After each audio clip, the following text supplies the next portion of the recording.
ये बड़ी विचित्र बात, ये मोह की महिमा मानव को इतना बांधती है कि इससे ऊपर उठने का कई बार मन नहीं होता। ये सत्संग प्रवचन के द्वारा आपको जो जागृति मिलेगी, और मैं आपसे निवेदन कर रहा था कि समाज के संकल्पों को जब ठीक किया जाए और जो ऊपर विराजमान पूज्य स्थानों पर विराजमान लोग हैं, आदरणीय स्थानों पर विराजमान लोग हैं, यदि उनके जीवन में परिवर्तन थोड़ा आएगा तो समाज के जीवन में परिवर्तन अपने आप आएगा।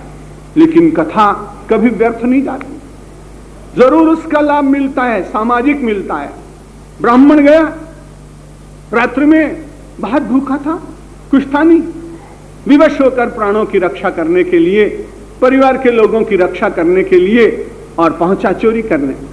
चोरी करते करते राजा का महल आया, भीतर चला गया, शास्त्र पढ़ा था, संत की कथा सुनी थी, महात्माओं के विचार श्रवण किए थे। इतनी विपन्न अवस्था में जाने के बाद भी जैसे ही सोने का एक पात्र उठाया, तुरंत मन में विचार आया कि एक दिन कथा में श्रवण किया था, श्रवण करते समय विद्वान ने कहा था कि रजत की चोरी करने से अमुक नरक की प्राप्ति होती, इसलिए उसने चांदी का पात्र रख दिया। रजत की चोरी का जो पाप होता है और उसके द्वारा जो दंड प्राप्त होता है उसका वर्णन सुना था।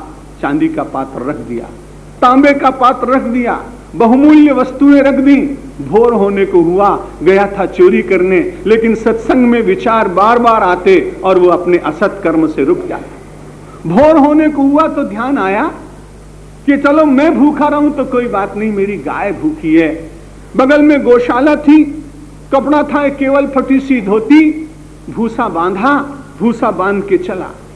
प्रातःकाल सूचना हुई कि कोई आया था, वस्तुएं अव्यवस्थित हैं, लेकिन कोई वस्तु गई नहीं। और ये बड़ी विचित्र बात हुई, चोरी करने वाला अपनी सूचना खुद दे गया कि मैं कहां जा रहा हूं, क्योंकि जब उसने गठरी बांधी तो उसमें से भूसा गिरता गया। भूसा गिरता गया तो लोगों को बड़ी सरलता हो गई, वहां तक पहुंचे जहां उसका घर था, पकड़ कर लाए, राजा के सामने उपस्थित किया। राजा ने कहा यह बिल्कुल ठीक बात है, मैं गया था, चौरवृत्ति से गया था, लेकिन जो सत्संग और प्रवचनों में जो मैंने श्रवण किया था आज मुझे काम आया, मैं उससे बच गया। लेकिन गाय के भीतर देवता का वास है, मैंने कहा ये पाप लगे तो कुछ नहीं, लेकिन गाय के लिए तो भूसा ले चलूंगा। राजा को बड़ी लज्जा आई, उसने सभा में सबको बुलाया और कहा जिस राजा का ऐसा सात्विक ब्राह्मण दरिद्रता का दुख झेलता हो वो राजा पापी है, उसको दंड मिलना चाहिए अथवा उसे प्रायश्चित करना चाहिए। राजा ने कहा ब्राह्मण अपराध मेरा है, मैंने ये क्यों पता नहीं लगाया कि समाज में ऐसे सात्विक लोग इतना कष्ट क्यों उठाते हैं।